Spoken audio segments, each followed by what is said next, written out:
আমাদের প্রভু রাষ্ট্র ভারত সবসময় চায় বাংলাদেশকে একটা কোণঠাসা করে রাখার জন্য। কি করে রাখার জন্য বলেন? একটু কোণঠাসা করে রাখার জন্য চেষ্টা করে। বাংলাদেশের ভালো ভারতের সহ্য হয় না, ঠিক কিনা বলেন? বাংলাদেশের যদি ভালো দেখে তখন ভারতের কিন্তু গায়ের ভিতর জ্বালা পোড়া শুরু হয়ে যায়।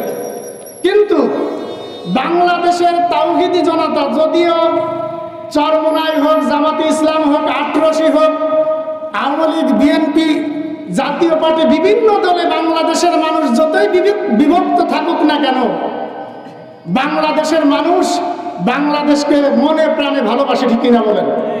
ঠিক কিনা বলেন? মনে প্রাণে ভালোবাসে। করতে পারি আমরা ভিন্ন দল, হতে পারে আমাদের ভিন্ন মত, কিন্তু দেশ রক্ষার ব্যাপারে আমরা সকলে এক, ঠিক কিনা বলেন? যারা বলেন ঠিক কিনা? এই বাংলাদেশের উপরে